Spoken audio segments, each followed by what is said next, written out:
Just want to thank all you guys for coming and committing to this workshop series. It's great to have everybody here and be here again with you and begin the actual work. You know, last week was just kind of talking about what we're going to do, and now we're going to do it. So I'll start off by just saying that unfortunately tonight is going to be probably the most boring workshop that we're going to have. It's going to be a little information dense, but it's all info that you need. You know, we're setting the foundation for just like operations. If you're going to work with the city, you need to understand the basics of kind of how they operate and some of the systems that they operate by. So that's what we're going to kind of dig into tonight and touch on grants, city operations, and other things like that. So bear with us, you know, it's going to be good for you. It's just not going to be the funnest workshop, but it should be informative. So, yes, and Kristen Zaremba is here again, and we'll be your hosts for the evening. All right, so we want to start off with, you know, the basic civics of how the city operates in terms of you know, how the money flows, where funding comes from, and what are the kind of basics for city operations, and some key terms. So the overall department that funds public art is the Economic and Workforce Development Department, or the EWDD. You know, that's the kind of larger body that governs kind of everything in cultural affairs. Well, actually they don't govern well, they don't very govern much anything, of what we do, but that's where the Cultural Affairs Division is housed. You know, again, it's like many organizations, they're like, where are we going to put these guys? We're kind of like the round peg in the square hole. So economic and workforce development sort of makes sense because we're supposed to be helping support our creative workforce, right? But in most other ways, it's really just a formality. And as we go through this, you'll see like, what's the structure? Like who's paying attention, who gets involved? Right. And under Economic and Workforce Development is the Cultural Affairs Division, which is kind of the more overall umbrella that handles arts and culture and public art. Roberto, who was here last week, is the head of the Cultural Affairs Division. So that's a large, you know, department in the city, also known as the CAD, that really kind of administers the grants and administers public art and, you know, all things cultural and affairs. It's a cultural affairs division. Cultural strategist? Yeah, cultural strategist, exactly. Yeah. So under the Cultural Affairs Division, which is under Economic Workforce and Development, is the Public Art Program, or the PAP. So Kristen is the head of the PAP, is that right? Yes. Yeah, you are the PAP. Actually, she is the PAP. So hopefully that will be changing. That will be good for all of you too. So the Public Art Program does the commissions for city projects. They monitor the private projects. They facilitate all the public art that comes from the city goes through the PAP or Kristen. So any private development project, pretty much any project that happens in the city is going through the Public Art Program. So she's here, she's your ally, and it kind of stops with you, right? I don't know about that. I think Roberto, who again you all met last time, and is a poet first and foremost, and really is like great with capturing a lot of what we do in terms that are not so bureaucratic. And as he says, a main part of my role is the weaver, right? Of how do we connect the artists, people doing public art, with whether it's the private sector, you know, developers, just like Sorell is, right? He's doing it on the private side, and I'm doing it inside the city. But one distinction I'll make is that so anything that the city is touching or that touches the city, i.e. funding, you know, some kind of funding from the city, even if it's from another department or a council member, or that is proposed to be placed on city property, ends up flowing through the public art program at some point or another. But if it's totally privately funded on private property, we don't regulate that. we want to still like, support best practices. And again, as I said last time, to really support all of you, but technically we're not involved in that. So that's why there are a lot of projects that you've worked on. Yeah, so what you're saying is if you have lots of money in your own buildings, you can do whatever you want, is that right? Yeah. I know a couple of you came in late. There's a printout over there with some pens and stuff if you want to just grab one, or Trent can hand you out one there. That's for you to refer to or follow along. All right, and so along with the public art program is the cultural funding program, or the CFP, which administers a lot of the cultural grants. I don't know if that's below public art or just kind of in a line, but they're both under cultural affairs. And then, we don't have this set up as a tree, right, flow chart, but it's basically on the same plane as public art. And some of you may already be familiar with that program. The cultural funding program administers the grant funds that are allocated by the city council, typically from it's called the general purpose fund. And those can be for everything from individual artist grants to organizational project grants. So a lot of the arts organizations you may be familiar with that are not-for-profits have been funded by this grants program. And we talked about that. We touched on it a little bit last time, and we're not going to focus on it, but we'll show you. We just want you to be aware that that is another funding source for individual artists. They have very specific criteria about being based in Oakland and presenting proposals that have a community engagement aspect to them that's, serving the city's race and equity goals, et cetera. So it's a little more specific because it's a grant program. Public art, as we'll get into a little bit more, tends to be more of a commissioning program. Oh, we have some money that's attached to a project, new construction, and we are going to solicit artists that will commission to create a work. So that's some terminology, and we can, again, answer questions that you guys have now or later. But we just wanted to kind of call it out that it's another program. Yeah? As an individual artist, which of the organizations would I need to basically Let me just repeat the question so the audio can get it. He was saying, as an individual artist, which one of these organizations would he be interfacing with? And I'll let Kristen answer, but just like as an individual artist, in my mind and as myself, the cultural funding program is where you'd be like applying for grants. The public art program, there's opportunities, there's projects, there's kind of grants and things and commissions that come out of that. So those I think are the main two to answer your question that you would mostly interface with. But you find those departments in the cultural affairs division. So that's why it's important to kind of know where to look for. Does that cover? Yeah. Okay. And those aren't the only places, but those are, the programs that we control and administer. Right. A couple key terms we wanted to just throw out there that we're going to use tonight are the PAAC, which is the Public Art Advisory Committee, or the PAC, so we call it the PAC. Well, you'll hear that term a bunch tonight, so that's what we're referring to. The Cultural Affairs Commission is the CAC. There's a commission body that kind of guides and directs the Cultural Affairs Division.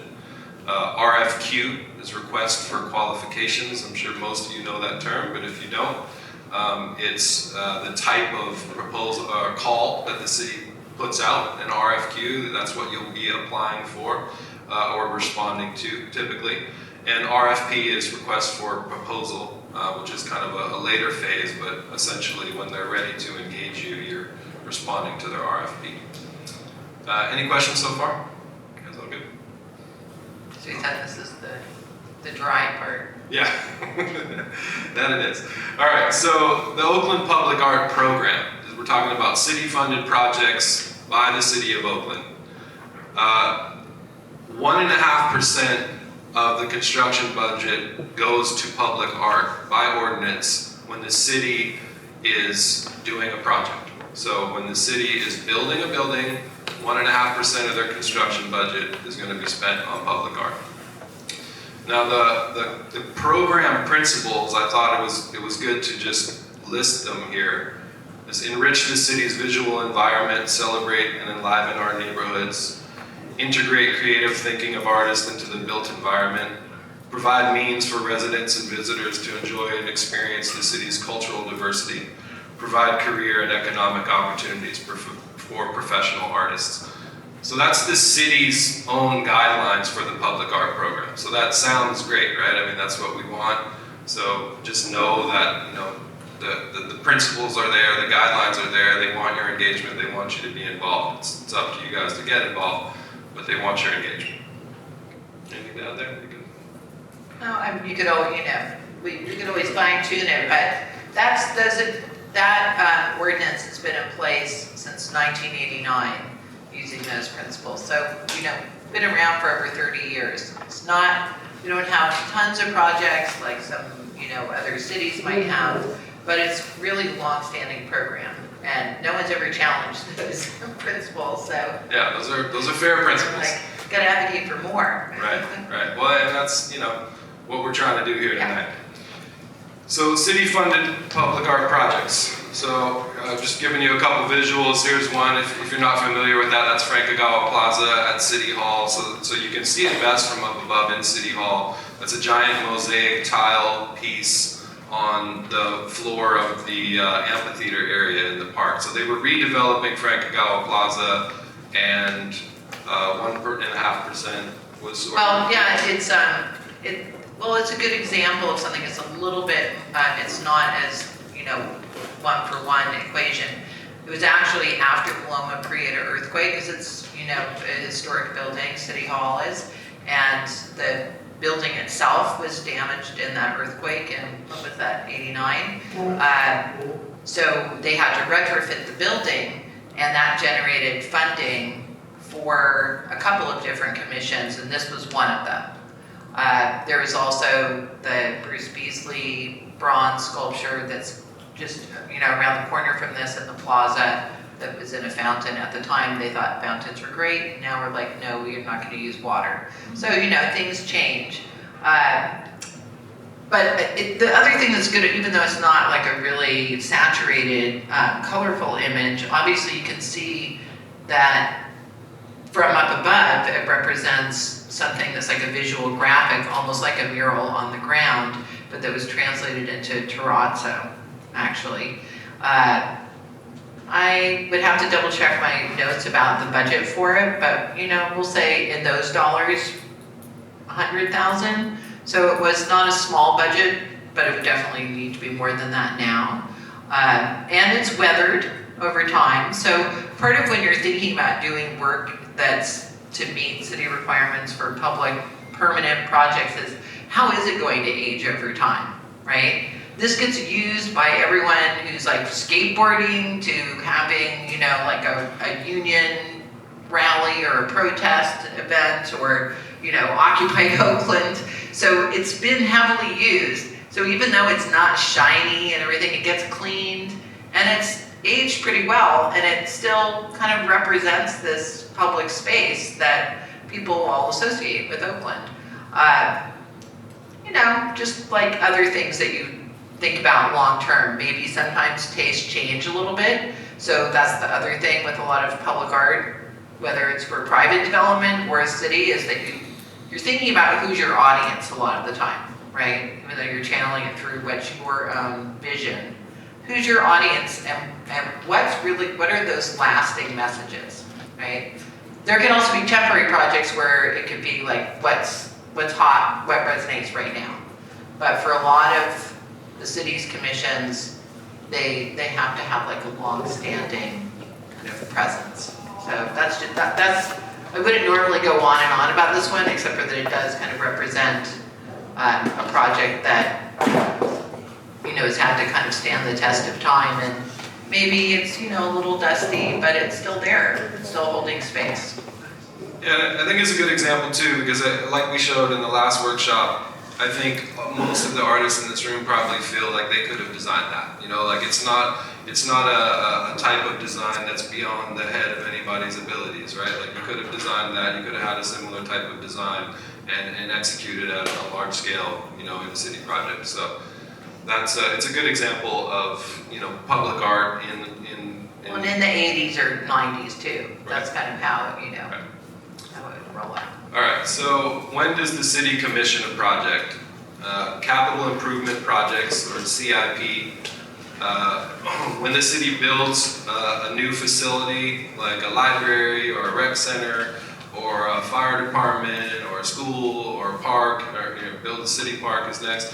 Remodels existing buildings, so that's what she was just talking about. That project came because City Hall had to be remodeled after the earthquake. So, the city owns a lot of buildings, so they need to be remodeled. They need to be upgraded. That's when these capital improvement projects kick in. That's when that 1.5% kicks in. If they're gonna, remodel a big school, then 1.5% of that remodel Although budget. sadly, schools do not apply. You always ask about it. He wants it to include schools, which sounds, why not?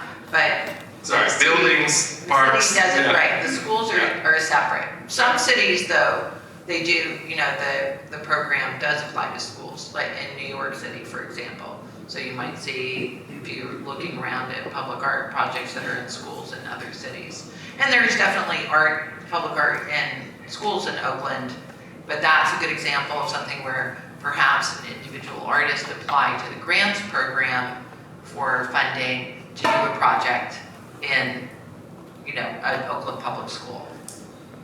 Right? Yeah, I shouldn't So- have said schools, sorry. I was thinking rec centers. Rec So centers. I'm happy to share all that, so people go like, how did that get there? Right, There's right. always a path. So where are these opportunities marketed? I think that's a big question that everybody wants to kind of know. The main portal is on the city's website. We're going to walk you through that later in the workshop tonight. But social media, the cultural affairs department, and then the email list, the pre-qualified pool, you'll get that email directly. We'll get into the marketing later, but just wanted to kind of address that. So this is an example of a library. It is. Right, yes, so this is a library. The artwork is this kind of multifaceted, interdisciplinary work. I'm not too familiar with this project. Okay. Can you talk about it a little bit? Yeah, go, if you want to say, have you finished your thought? Yeah. Sorry, okay. What's interesting about this project is it's the, 81st Avenue or East Oakland Community Library, so it's probably been there 10 years or something now. So it was all new construction, but it's also adjacent to schools. They're both charter schools in this case. And so when we were brought onto the project, they said, this is our budget, it's going to be, it was like 10 million plus for the whole building. And that meant 150,000 for public art. Which again, is not considered a huge budget for something where you're doing permanent work that's got to be built into the building. The artist, we did a full request for qualifications, artist call, number of artists applied, I can't remember how many, but it was definitely a Bay Area call, not just Oakland artists. And the artist that was selected through a two-step process that we talk about a little bit later, Renee Young, who's based in San Francisco, part of what she proposed was, we're going to do this glass work, and that will be, and everyone was like, okay, that'll be nice. And then she started talking about how she wanted to engage with the community, the other stakeholders at the schools, and people in the community, and basically to leverage what she was proposing to raise additional funds to expand the project that she was doing. That's not a requirement, right, or an expectation. Part of what she wanted to do was to capture stories of people from the community. So what you can't really see here, but the little blue, does that work? Yeah, the little kiosk with the person standing in front of it, that is Rennie. And she worked with the architects on the project to say, hey, can we do a dedicated computer kiosk? Because it's going to be all these computers, right? Modern library, it's got to have lots of computers for all the kids that are going to come in who don't have a computer at home, for example. But she wanted to have a dedicated one that would look different from the others and that would draw people's attention and then they could go there and there would be these stories that she had recorded through video interviews, and she did a partnership with Youth Uprising to generate stories of people from the community to put here, and like, this is your library. So that was really successful, and everyone was really excited about it. And then you can also see, but of course there's the permanent element, because it was funding that required that it be permanent, and that's what the glass represents. But the glass design is linked to what the story that she's telling in those video, recorded histories. I will fully admit to you, because this is the other side of public art, that the glass is still there.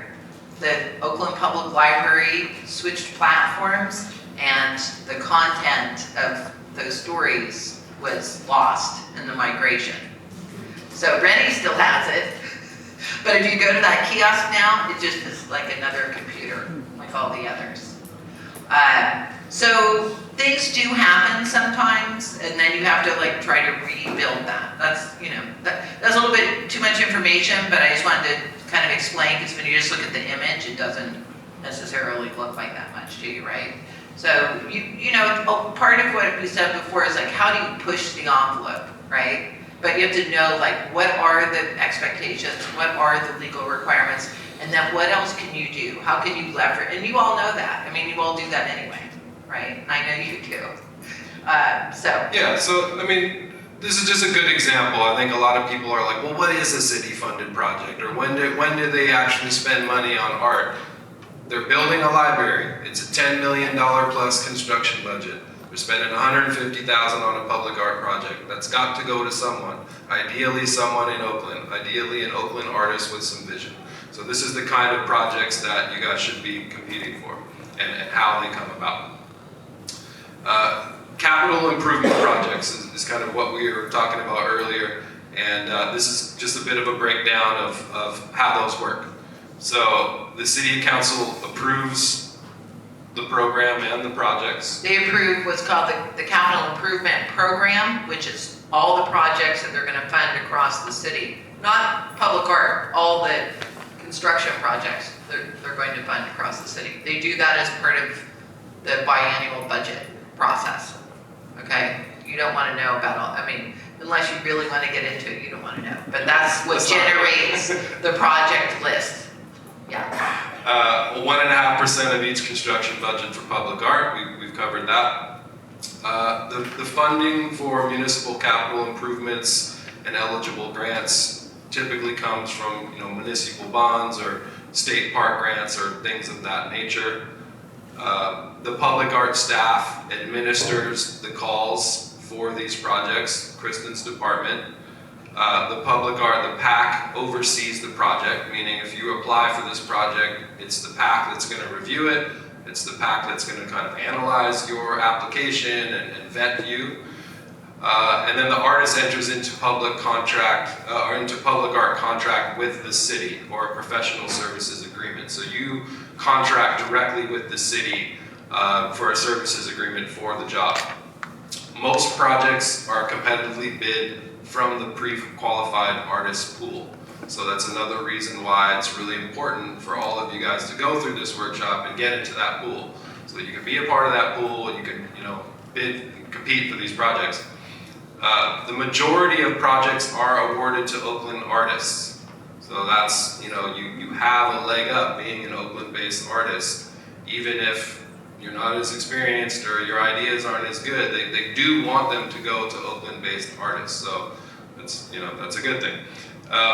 Permanent public art delivery life cycle is typically 3 to 5 years. And what that means is, like, from the beginning to the end of installation, it's probably going to be a few years. And that sucks, but that's just the nature of the work, because when they put out the call, it's like when they're in the planning phase for the building, right? So they're building that library like we showed you. It's a $10 million project. It's going through architectural review and all this stuff, and that's when they're putting on the call. So you might win the project, but you have to wait till the building's built before you can put in your art. So there's it's a cycle. It takes time, and you just have to be committed to that long-term cycle of public art, and that's just the nature of the field and the nature of how the city operates. Private development as And well. private too, Same. yeah. A little faster, but Right. Yeah, I mean, really with most public art, you're dealing with a construction cycle. That's where most of those projects come from. And if any of you have worked kind of like with a contractor or any kind of construction, or even had your bathroom remodeled or whatever, it's never on time. It always takes longer. That's just kind of how it is. Britt, you got a question? Who's on the PAC? Great question. So she asked, who's on the PAC, the Public Art Advisory Committee? I'll let you take that one. yeah, and also I just want to see if there's anything. Look, I'm going to answer your question, but I'm going to preface it with one little additional detail that I think just didn't get captured on the slide, which is my fault. So when we do a call for artists for a project, we will actually, I, staff and other staff will pull together an ad hoc review panel. That's not the PAC. Okay, so there is a specific panel that comes together for every project, which is typically comprised of, say, 5, arts professionals and community members for the given project. Again, you've probably heard or seen or experienced that. So they're actually looking at all the applications and coming up with the short list and then doing the interviews with the artists, with city staff facilitating that whole process and kind of guiding them and giving them, the rules of the game, so to speak. Every recommendation for a new commission, every design that's proposed that's funded by the city then goes to the PAC they're basically oversight. They're making sure we're doing our job correctly, right? There are also other types of projects, like even if you were proposing a project to be on city property, but you were going to fund it yourself, or you got a grant from somewhere else, that also comes to the PAC for review. So the PAC is composed of people who are artists, curators, other people that work in the field of public art. It's kind of more of a technical advisory committee, though. It's not just, political appointments, but they are nominated by the mayor and appointed by city council. So that changes, over time. The commission is the other body that we refer to. The commission doesn't review the public art. They are more involved in policy work. So the PAC at the moment has number of people, some of whom, I'm not going to list them all right now just because, but they're, again, artists, curators, other public art supporters, sometimes people that do art handling or, conservation work, or who've been involved in public art in the past, right? So they're supposed to help the program and help the artists succeed in what they're trying to do. I know I give long-winded answers because I want to share all the information, so. Essentially, it's art professionals. It's comprised of primarily local art professionals that have insights into how these projects come together, how they roll out. It's a committee that's there to advise and to help and to guide you. It's not working against you. It's people from your community. I know Eric, who's with affiliated with Joyce Gordon Gallery, he's there. Charmaine is on the PAC. She's been in public art and a good community member. So it's probably people you might know. It's not this bad governing city body thing. I mean it's artists, right? It's art professionals, artist friendly, and they're looking out for you. They just want to get the best out of you. Kevin, you had a question? Oh, just real quick, how often does it circulate, or how often does the PAC change in terms of like the members? They're appointed for a 3-year term, and they can be reappointed for 1 second term. And it's actually, there's a lot of turnover right now because we have a new mayor. So if you're interested, but if you are on the PAC, you can't apply. You can't hold a contract with the city. So Don't join the PAC. Win the project. Don't joke about that. No, I mean, I think if you're really interested in this field and you want to see good things happen in Oakland, it's a great committee to be on. But if you want to compete for projects, then you don't want to be on the back. Okay, any questions about like where these projects come from in the city? You guys kind of all getting that from where we're going? All right. The artist selection process. So an RFQ will go out from the city, from Kristen's department, or with Kristen and from the city. Typically online through Cafe or an equivalent platform. All the applications are done online. This request for qualifications is based on past work and just your resume in general, your profile, and that's why we've really been preaching it's important to go through this workshop series, because we're going to help you build that identity even if you don't have a large history in public art. We're going to kind of do that through renderings and development and all that. Dylan, you got a question? Yeah, have you ever done a lot of public art? Is it like relevant to talk about other stuff that you've done more privately, like large pieces? The question was if you haven't done a lot of public art, or it's the other things that you've done relevant, and I would say absolutely yes. I think anything that demonstrates your ability as an artist is relevant, whether it's something that you made at home or illegally put up in the park, or whatever you did. I think as long as you can show viability and your technical ability and your style, I think all of that helps, especially when you don't have a large history in public art. I think ultimately you got to go with what you got, right? I mean, we want you to apply. We're going to help you through this workshop, but you got to show your history. You got to show something. You got to be able to illustrate your style. So whatever that is, I would say go for it. In some ways, it's like applying for a job, right? Maybe you haven't held that kind of job before, but we always say, like, what are your transferable skills, right? How do you show that, well, maybe I haven't done this, but I've done this other type of thing that's equivalent. And so I understand, right, what it is that you're looking for. Phase one of the selection process is a panel of artists and art professionals will meet to review all your submissions, recommend artists for inclusion in the artist pool for the project. The recommended artist must be approved by the PAC. I think this is an important part to note what Kristen was talking about previously about these other committees outside of the PAC that often are reviewing your applications, because sometimes a public art project will be attached to a specific community or a specific area, and there's stakeholders in that area. So just recently did a call for Tyrone Carney Park in East Oakland. They have a public art element.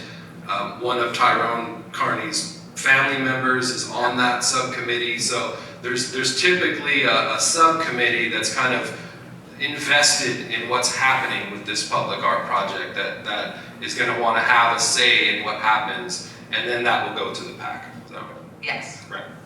All right, and then phase two is community and arts-based panels convened to interview a short list and select artists for the project. Recommended artists must be approved by the PAC before contracting. So essentially what we're saying is they put out an RFQ, everyone applies, they narrow it down to finalists, and then the finalists are interviewed by the PAC or the subcommittee.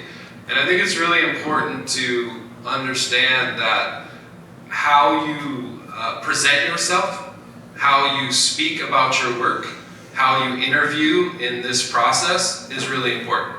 And so you've got to be ready to speak about your work, to speak about your abilities, to basically win them over. I mean, each one is essentially a job interview, right? So you've got to come in with confidence, make them believe in your vision, and really win them over. So, speaking about your work and speaking about what you want to do is an important part of winning, these projects. I don't think you have to be like this amazing public speaker, but I think you do have to be able to articulate your vision well, and you do need to be able to articulate, what you want to do and how you want to do it in a way that resonates, that will make people believe in what you're trying to do. So that is a big part of this process. It's not all done online. There is like an actual interview, presentation, kind of win the crowd over type of element to it. that's very real. And I think that's where a lot of you being local Oakland artists, younger artists, emerging artists, I think you guys can really shine there, because it's that process when you're a finalist and you get to be in the room and actually tell people about what you're trying to do. I think that's where you can have the most impact in this process. I think there's always hundreds of applicants and people, but I think if you come equipped with your abilities and with your vision and with your confidence, I feel like you can really you can win some of these projects in the interview process. All right. Anything to add there? Good. No, I think that's good. All right. This is another city project. I just wanted to illustrate a permanent mural. So I know I kind of was saying last time that murals don't always qualify. I mean, they don't usually for exterior, but often with this was a new rec center. It was being built. The interior mural was the public art feature. So, murals do happen, and a lot of you are muralists. I know a lot of muralists in this room. So that's why it's important to apply, to know the application process, because murals happen at times. And they're probably better budgets than what we typically get out in the street. So, it can happen, and it's important to engage with these opportunities and try to win them. And the thing that's interesting about this one is that the call for it did not specifically say that it was only for murals. It could be other types of work as well, but that is still what was selected at the end of the day.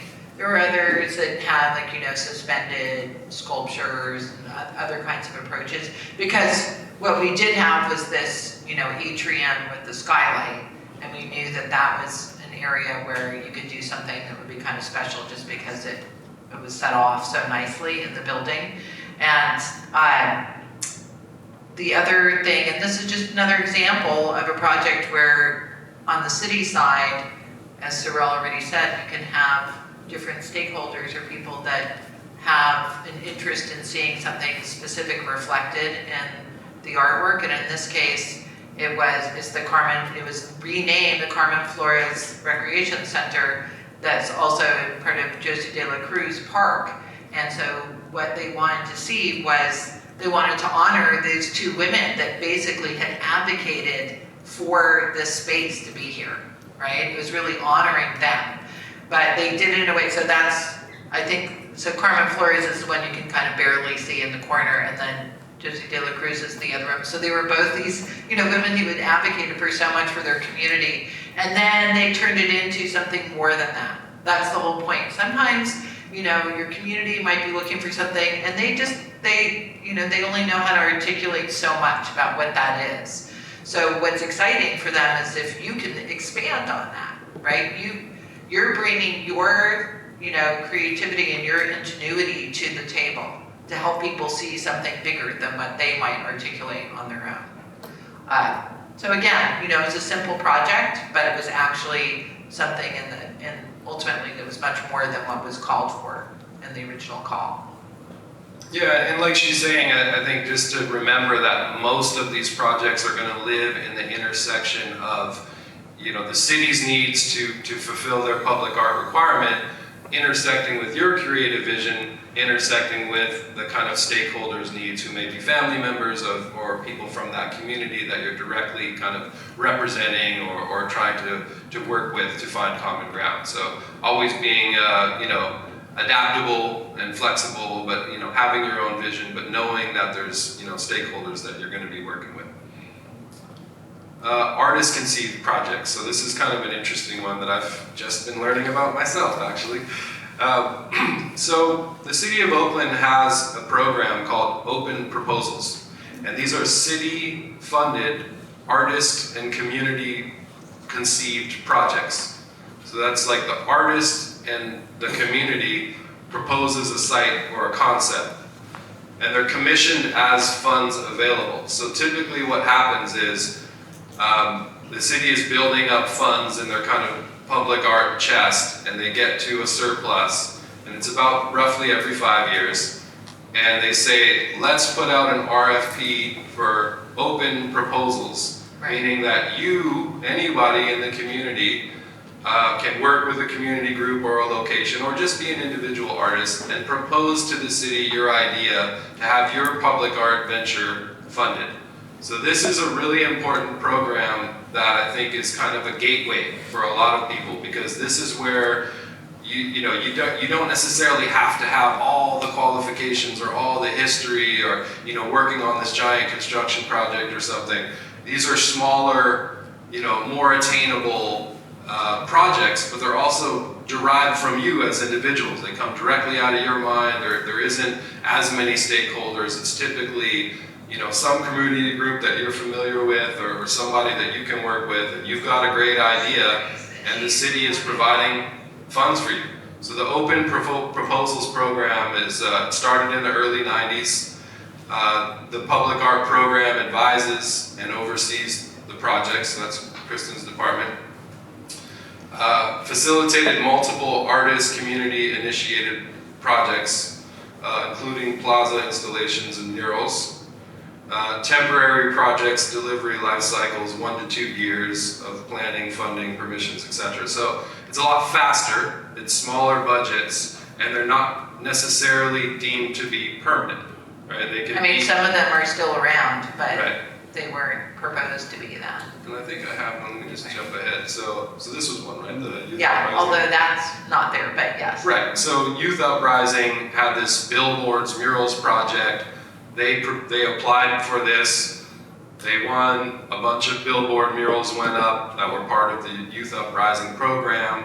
They got city funding to do it, they had an idea, they had a vision, they won the Open Proposals. I think I have one more here, let me see. That was one, right? Yeah. Yeah, so DeFremery Pool, that's tile work, Yeah. right? So the artist conceived this, had the pool and the parks kind of backing behind him, applied for funding, won it, did the project, it's still there. So this Open Proposals Program is an important one, and I think it's something that can help a lot of you get going in the public art field, and also help you get in the rhythm of working with the city. Because it's a little less stringent than the large public art projects, but it's still it's a lot of the same process. So it's important for you to kind of understand the process and get your feet wet and try things, and the Open Proposals program is a great way to do that. So I'll back up a couple slides. So Yeah,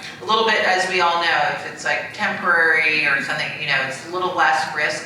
It's kind of the way you get people to imagine doing something without thinking, we're agreeing to this forever. But then, if they really like it, then maybe that becomes the motivation or the impetus for additional funding to make it, permanent. Or, really, frankly, not taking a position on whether we like it or not, but the lights on the Bay Bridge, the Bay Lights, that was originally proposed as a temporary project, right? It's still millions of dollars, and I don't think they're going to get the money to do it. But that was the only way Caltrans would sign off on it, was as a temporary project. Because they were like, well, how do we know we want this? How do we know it's not going to be a big, liability to us? So that's the other thing to just keep in mind. They say it reluctantly, but the city is a little risk averse. So thinking about how you can, play with that or experiment with things that allows you to, become more familiar with how the city works, and for the city to see what you can do as well is, to Sorell's point, really valuable. And what I mentioned earlier was that part of our hope and goal is that we will get additional staff person that will be able to do another one of these calls. It may be skewed even more to murals than it would be typically, but part of what I would also try to propose is that it's not just murals, so that for people who maybe want to, do something else, that you have some more options. Again, because it's really, city council said we want murals, and we know we want murals, but maybe we want murals plus, right? yeah. So just to say that's.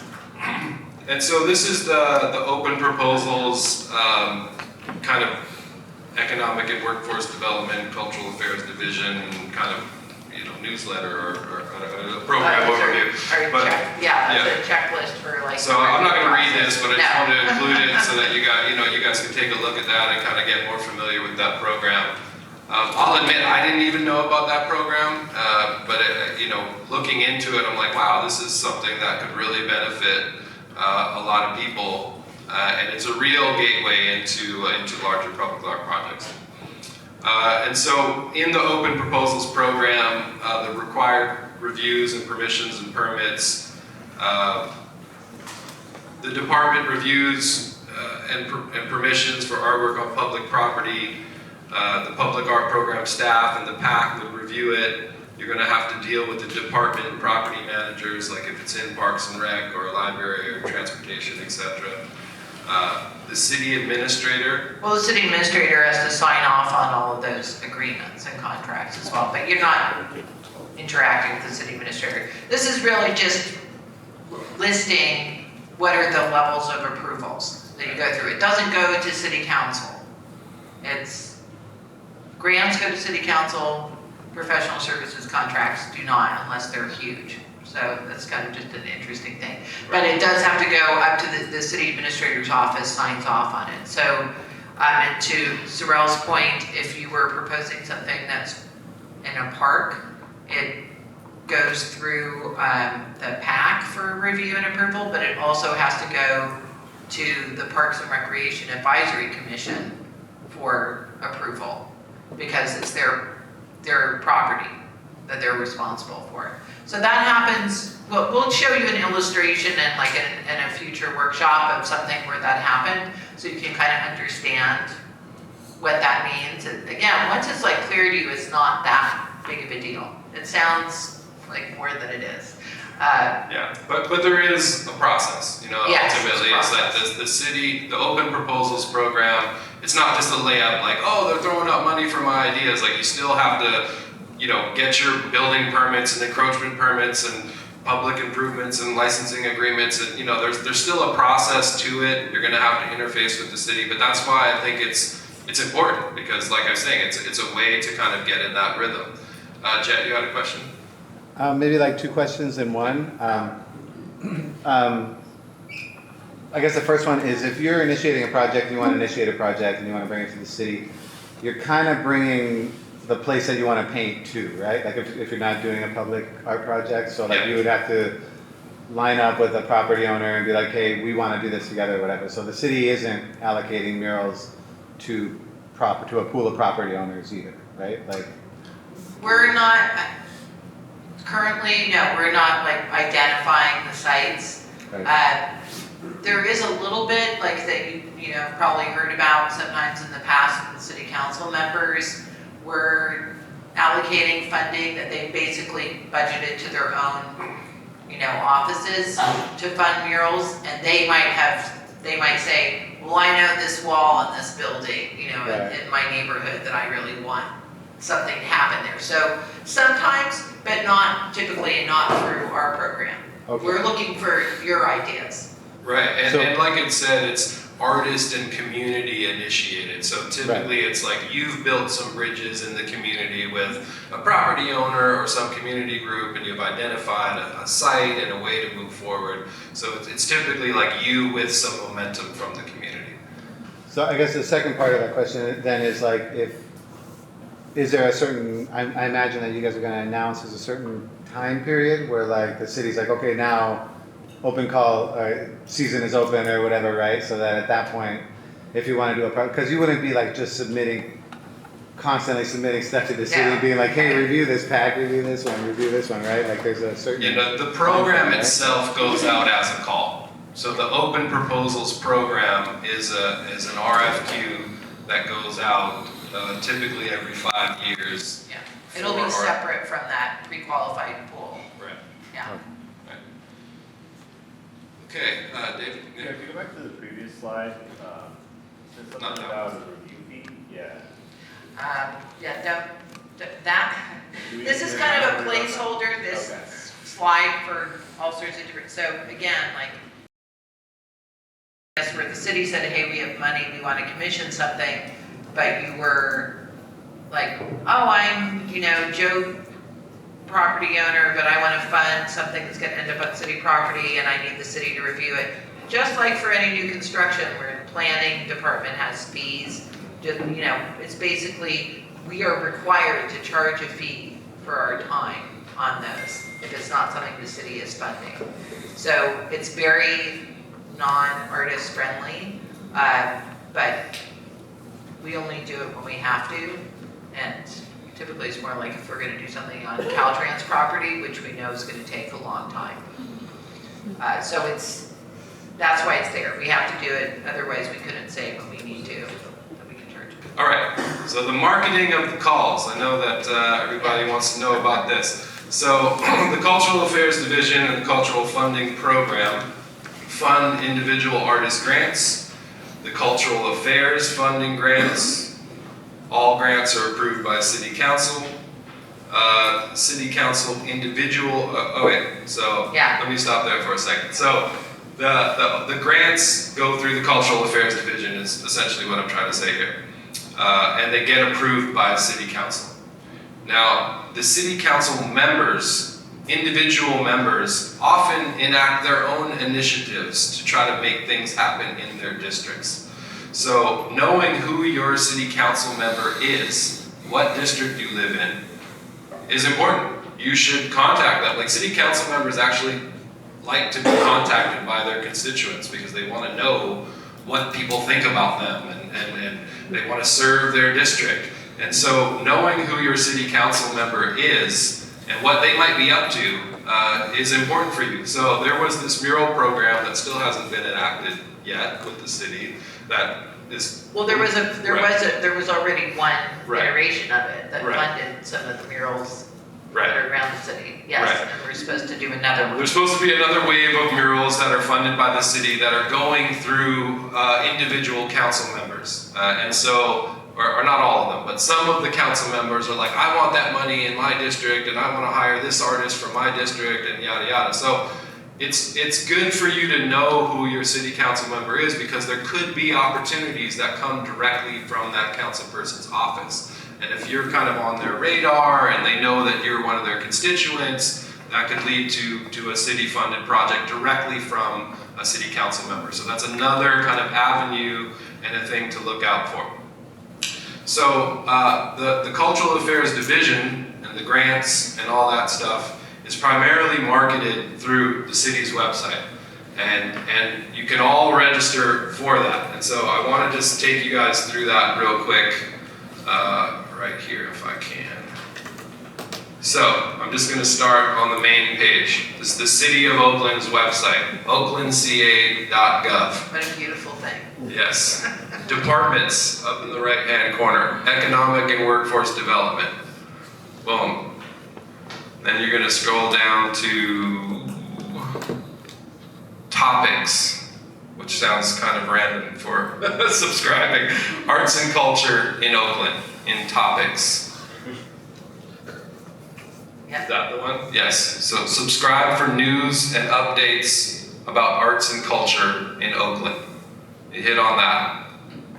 Subscribe for the Cultural Affairs Division updates. And you see down here, Cultural Affairs News, Cultural Funding Grants, Public Art Opportunities. You can pick your language. So, you know, we're clicking on these.